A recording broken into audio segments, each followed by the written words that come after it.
This is a Momentum Media production.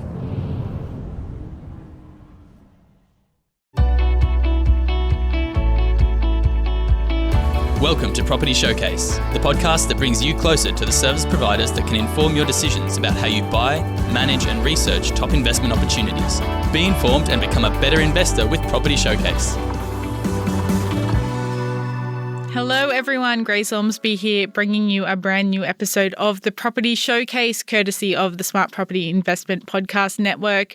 I'm so excited today. We've got a brand new guest joining us. He is a friend of Arjun Paliwal's. It is an absolute pleasure to welcome Kev Tran to the show, a buyer's agent with InvestorKit. Kev, welcome to the show. Thanks so much, Grace. Thanks for having me.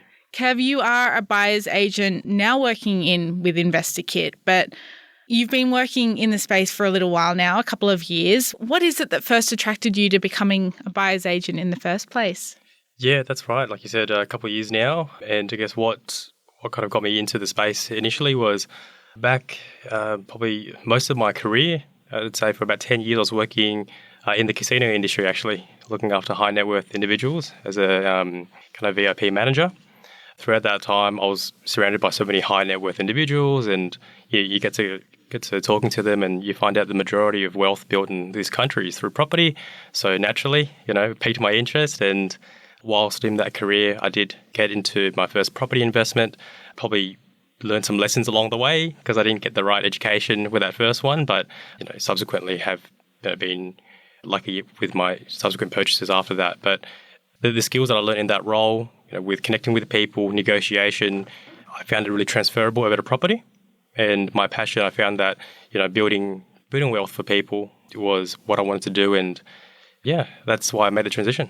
Oh, to be a fly on the wall on some of those conversations you would have been having at the casino, a pretty cool perspective to be having, but also now to be working with Arjun and all the data that InvestorKit does provide.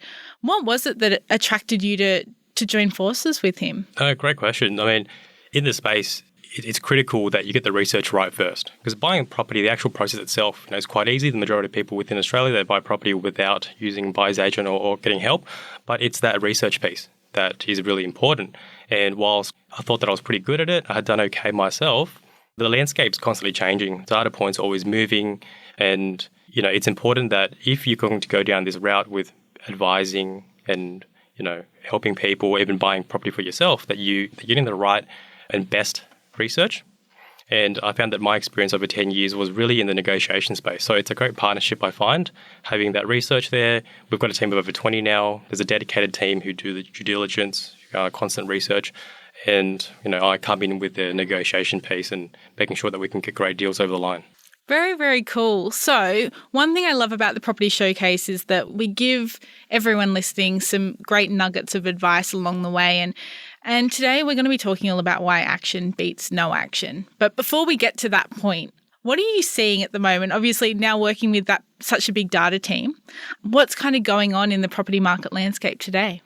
Oh, yeah, great question as well. Like at the moment, of course, you turn on the TV, you read news articles, and, the media sentiment is all about doom and gloom. The Australian market, the Australian property market, using inverted commas here, is on, the boom's over now and we're heading to a downturn. But, if you're looking at, and what we say is, there isn't one market. There are many, many sub-markets, as it's been discussed many times.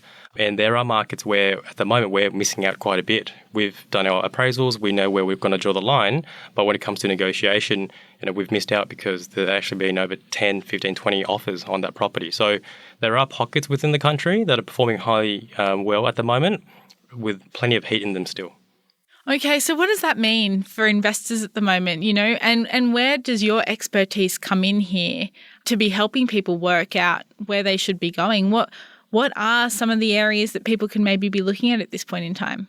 Yeah, we've got a few, and we can touch on that as well. I mean, it's one of the parts that we wanted to cover today, which was, some locations that present fantastic buying and what astute investors are doing at the moment, because obviously, there's a rental crisis within the country. Yes, interest rates are rising, but we're seeing some really strong rentals increase as well.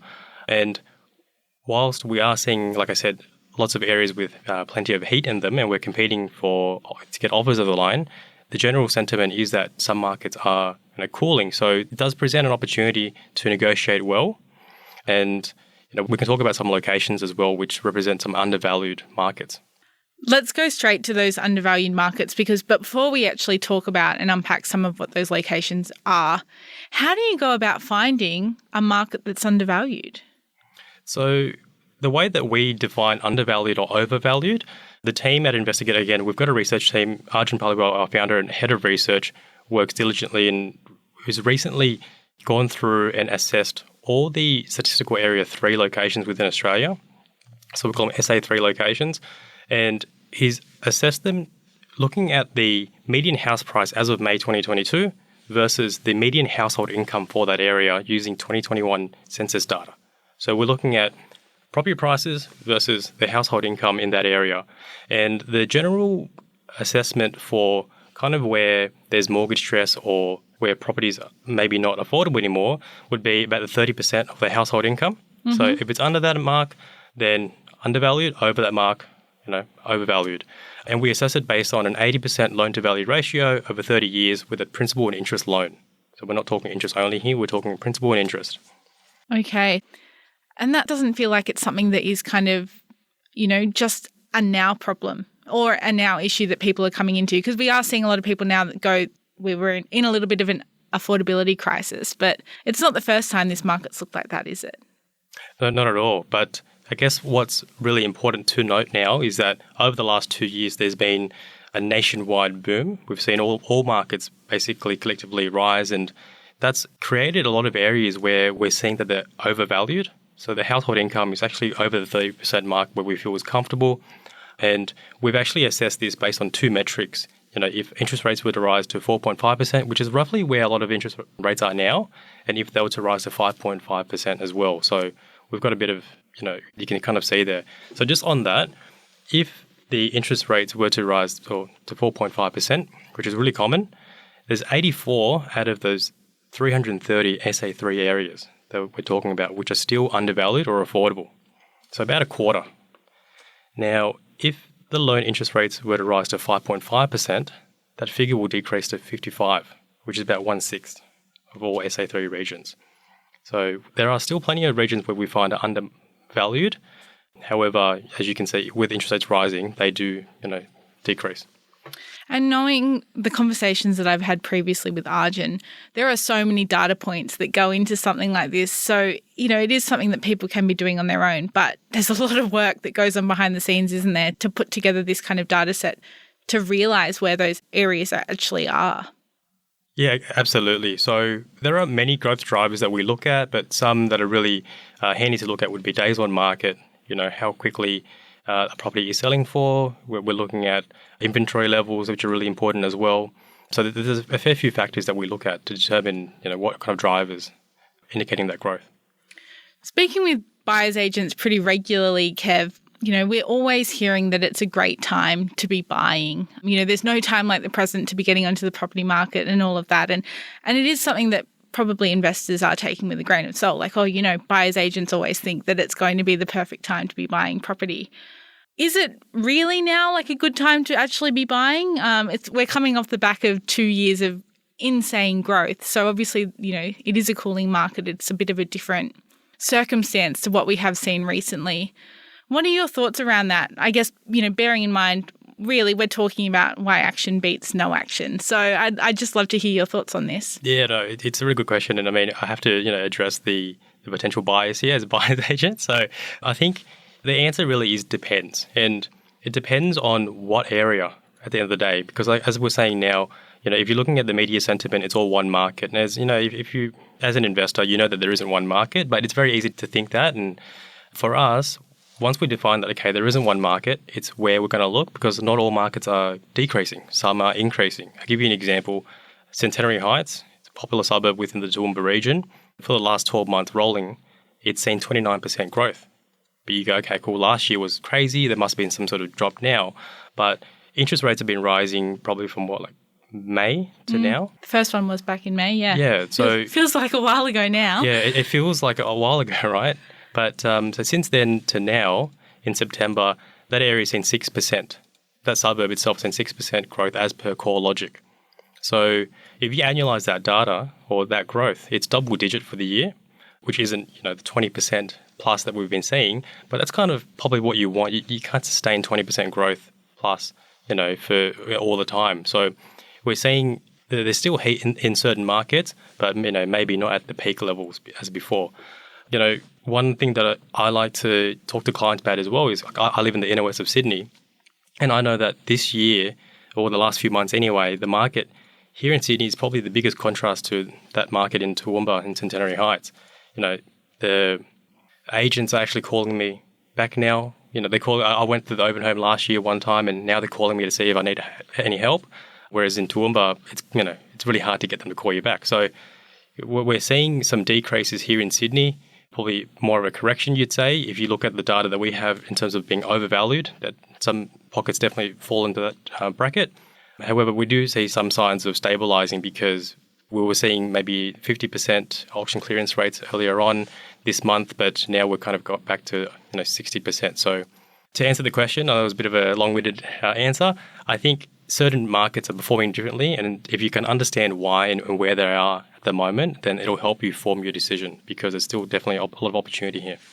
For sure. So what is sort of your strategy? I'm just thinking, there are people that say you need to be buying at the perfect time. There is a perfect time to be looking at property and to be buying in certain areas. But then there's also the people that say it doesn't have any influence when you buy as long as you're actually in the market. Where do you kind of take your strategy? Because it is an individual strategy and it does differ person to person. Yeah, absolutely. So with myself, I think I'm very aligned with the InvestorKit mindset, which is obviously why I'm here. But we have an idea that you want to be maximizing your purchases within the smallest possible time frame so that you can get the maximum compound result from that. So when it comes to the perfect time, no one has a crystal ball, but you can look at certain drivers across the whole country. So if you're limiting yourself to just a few suburbs or your surrounding area, then you're going to potentially try to time the market, because you're comfortable there. And do I buy now? Do I wait? But if you open your search up to the whole country, then you can see, okay, well, actually Adelaide's actually performing really well right now, and it's quite affordable. The yields are high. It's potentially undervalued, and then you go, okay, well, there's certain areas in like Rockhampton, Queensland as well. So you can kind of see that these markets are very different to where I am here in the inner west of Sydney, for example. So where do you see the market going? Obviously, again, crystal ball, we don't have one, but there's a lot of data that does provide some insight and some clues into what can be expected over the next 6, 12, 18 months. Are there any areas like Centenary Heights up in Queensland that you see as performing really, really well over the next little while? Yeah, so for us, we look at different areas and we give them categorizations as well because, whilst there are drivers that indicate that an area may be strong, some areas have already had strong growth in the last 2 to 3 years. For example, Toowoomba. But does that mean that it's going to stop now? Perhaps not. There's still so much infrastructure spend there, and we see that there's plenty of upside still to go. Whereas you might have another area like Rockhampton, it's showing earlier signs. It hasn't had that significant growth in the last few years, but all indicators are showing that it's early in its cycle. So, like with Rockhampton, we'd call that an early adopter market. And then with Toowoomba, we'd call that a current hotspot. So yes, there are a few. And we can go through some of the undervalued markets as well in a bit. But did you want to talk about how, I guess, we had kind of a chat offline before, how there's always something happening? Yeah, let's do it because that is really, really interesting and it probably does lend itself to what's happening now, doesn't it? Yeah, so I mean, the way that we operate is we kind of look historically as well because it's a great indicator of what potentially could come. So we look at the data points there and, if you look back from a good reference point a lot of people like to use when it comes to economics would be 2008, the GFC happened. So 2008 to now, 2022, that's 14 years. And, if you look back, there's always something happening, whether it be worldwide or nationwide events. It could be government initiatives or it could be lending changes through APRA. So there's always something happening that if you look on mainstream media would deter you from investing, right? That's a good point to bring up, that things are always going to deter you from actually doing it, aren't they? Exactly. So you will always find a reason. There's always something happening. And of course, as we know, it's those doom and gloom, those crazy headlines that get the attention of people. And we understand, why that happens. But if you only wait for, everything to be rosy, it's going to limit when you can buy, right? So in that time frame, so we'll go back. 2008, you had the GFC. It's a big time. I think a lot of people would have turned off from making large financial decisions back then. Early 2010s, you've got the end of the mining boom across the country. Again, probably not a great time. 2015, 2017, APRA comes in with some pretty significant changes that it's going to affect investment loans. And then 2020, we've had COVID, and it hasn't really ended as well. So there's always something happening, and of course, worldwide events with Russia and so forth. So there are things happening that would make it seem like it's not a great time to buy. But in that time frame, 14 years, the median national house price in Australia has gone up 94%. It's almost doubled, right? And if you look at it, it's 8.6% per annum. If you were looking at all those headlines and you're like, no, not a great time, you'd be doing yourself a massive disservice. That 94% figure, that's huge. It's pretty insane. It's 14 years, isn't it? though. Yeah. Like you think, 2008, like it was a while ago. But most people will be property investing for a period that's longer than that, won't they? Exactly. It's actually something that they really plan to be doing. So I guess, when you put it into that perspective and that time frame, it's a no-brainer, isn't it, that it comes back to that action is so much better than no action. And obviously something that you're living by, working as a buyer's agent day in, day out. How do you overcome that psyche that people have and that fear? Because I'm sure they even come to you and they're a bit like, it's probably not what we should be doing right now. Yeah, well, it all goes down to education, and we arm ourselves firstly with as much data as possible. Like, just to go back to that point that we're talking about 94%, from the data that we've seen, we believe this is purely due to Australia's economy staying really stable despite all those impacts that we mentioned. So we're talking about the GFC, end of mining boom, COVID-19. Housing demand has remained high throughout the whole time, but overall supply levels have actually decreased. So I think if you kind of take things into perspective and take a step back without all the noise, your basic principles of supply and demand, the demand stayed really strong within Australia. I think especially anyone who bought during 2008 in that GFC would be absolutely cheering right now with how their portfolios performed. I mean, even just looking back to the last 2 years, anyone that got in early through the pandemic has already seen some massive capital gains over that period. So it's good food for thought, I think, for people. Yeah, I think so. And we have the benefit of hindsight to go back and look at these things because, you could say, as a buyer's agent, I'm always going to say it's the best time to buy. I think it depends on where, firstly. But talking about that time period as well, between 2017 to 2020, so this is pre-COVID. We're not talking about tree change or sea change type movements, but Sydney saw 5 to 15% decreases in that time. Right, it was the end of its high that it was coming off. But in that same time, regional Victoria, Hobart saw double-digit growth. So, all important things to take into account. I mean, do you have any data on anyone who has sort of taken those opportunities over the last few years to really, even if everything in the media is telling them that it's not a good time to buy them, still just getting, just all the success stories, I guess, that you would have seen over the years in your work as a buyer's agent? Yeah, no, absolutely. And especially here at InvestorKit, the average client that we have, we've helped buy 3 or more properties. So it's about understanding which markets are good and jumping in and kind of making that time to buy as short as possible so you've got more time to compound. A good point in itself. I mean, we talk about that with super all the time, don't we? But we don't really hear it as much when it comes to property investment. No, exactly. So what are you seeing with those savvy investors, the ones that are coming to you and they're happy to just, fly in the face of everything telling them not to do it? Is there anything that makes those kind of investors special? Not really. I think, again, it goes down to the education piece. Part of our service is we portfolio map for our clients because we're strong believers in building portfolios and not just buying 1 or 2 properties. Everything's got to make sense in the plan. So when we're doing these plans, we're looking at like a 20-year time frame for a lot of our clients. The longer the better, of course, but 20 years is very achievable to hit passive income targets of like 120, 150K.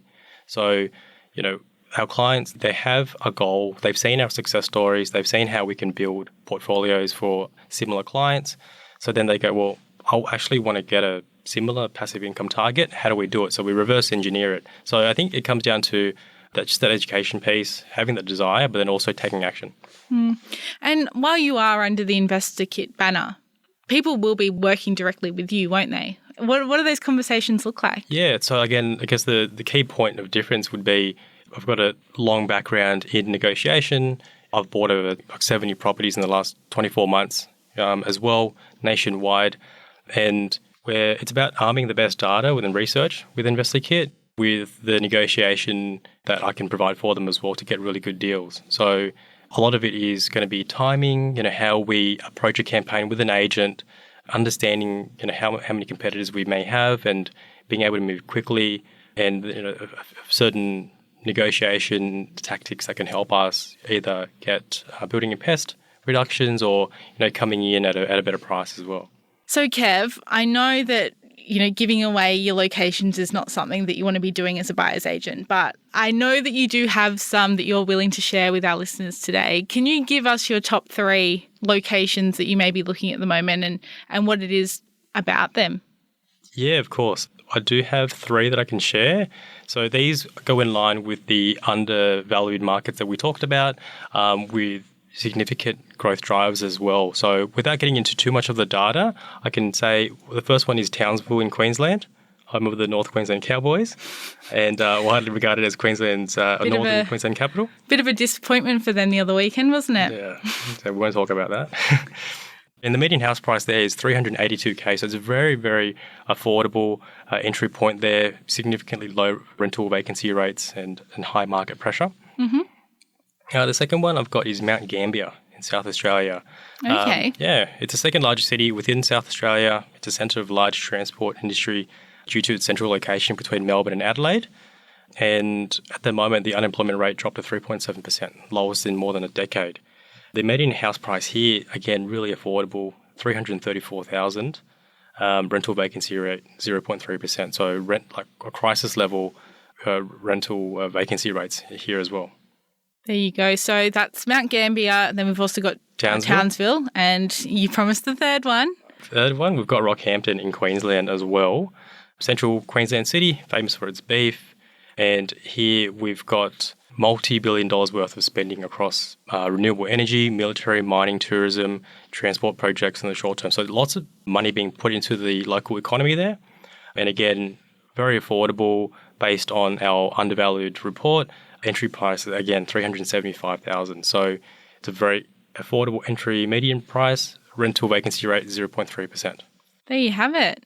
I could be talking with you about this all day, Kev, because it feels like even, there's so much to unpack even with that strategy and how you go into all of that. But we don't have any more time, so we're going to have to get you back on another show at some point, I think. But Kev, thank you so much for your time today. It's been really enlightening. And if people do want to chat to you, because people will be working directly with you day in, day out, anyone who's listening along to this that goes, I think you're the buyer's agent for me, how can they actually get in touch with you? Yeah, so really easy. They can just go to kevtran.com.au, so KEVTRAN.com.au. We'll also put that on the link in the blurb for this episode as well if you can't find that anywhere. But to everyone who is listening, we hope you have enjoyed this episode. Reach out to us, editor@smartpropertyinvestment.com.au if you do have any questions. Other than that, enjoy whatever you're doing today at the gym, at home, at work. Have a great day and we'll see you next time for another episode of the Property Showcase. The information featured in this podcast is general in nature and does not take into consideration your financial situation or individual needs and should not be relied upon. Before making any investment, insurance, tax, property or financial planning decision, you should consult a licensed professional who can advise whether your decision is appropriate for you. Guests appearing on this podcast may have a commercial relationship with the companies mentioned.